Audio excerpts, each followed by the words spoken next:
Hey guys, what is up?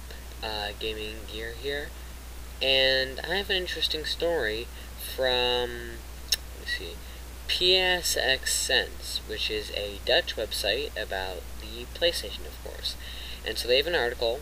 The guy's been going around for a little while, researching stuff about the PS4, rumors, and so this is just an article. It's kind of old-ish, I don't know how old, that it's going to have. Here are the specs that he has listed. It's going to be a quote-unquote quad-core Fusion AMD Fusion APU, codenamed Liverpool. Now, none of their processor lines so far have the codename Liverpool, so this would be a new processor. It would be an x86 processor, quad-core 3.2 gigahertz. It's believable. The processor itself would be a fine processor in a console, because you can squeeze all that power out of it, and even in a gaming PC there would be more than enough CPU. My problem is with the graphics. So according to developers, the chip, alright, no, that's not what it was. The GPU is an ATI R10X at 800 megahertz with 1843 G flops. This is codenamed Tahiti. Tahiti, let me pull up Wikipedia really fast.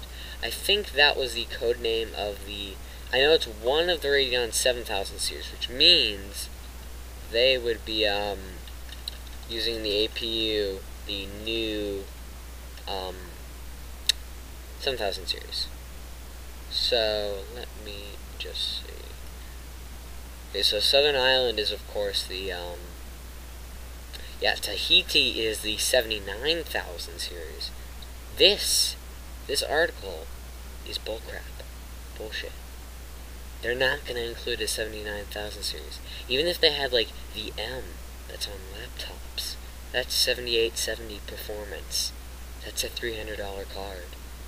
Sony, in this economy, Sony can't do what they did in 2006 and sell it for the price of a decent gaming PC. They just can't. Because people will go out, and unless they have top-notch exclusives, which I'm guessing at launch, they might have some, because it's not going to be cell processor bad to program for, but it's not going to happen. I mean, Fusion processors do use the M's, or the G, I don't know what the G suffix is, but I know M is mobile, or, mobile, so they just put laptop technology in there, which is fine. I mean, for mid-range gaming, it is fine. But the 79,000 series GPU is not going to be cost-effective. I mean, because the APU right there would be, let's see, so an Athlon X4 is around $100, plus around 300-ish. It's 400 right there. Plus the hard drive, plus the Blu-ray drive, plus the case, plus the power, plus the motherboard, plus the RAM. It's just not going to happen. It's going to be $800 right there.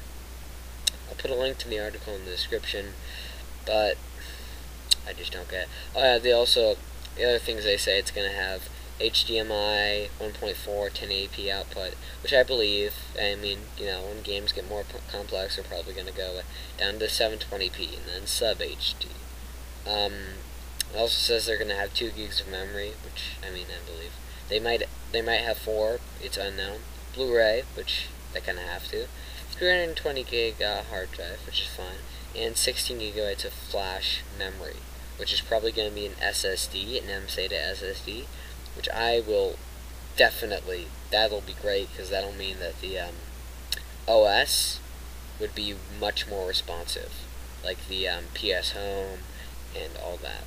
So I'm looking forward to this. Please, well, I'm looking forward to it if it has the M-SATA in it, because that would be pretty cool to have an SSD in your console, because that's currently not really a bunch of benefits if you put a SSD in your PS3 as a secondary hard drive. But if you put in like if they put in an SSD that's like Sony worked with it and made sure that it has significant improvement, then That would be great. I mean, of course that would raise the bar for Microsoft and Nintendo, but they would already have their console out, so who gives a crap? Tell me what you think on this. Rumors. This is a rumor of the PlayStation Orbis, or PS4, whatever you want to call it.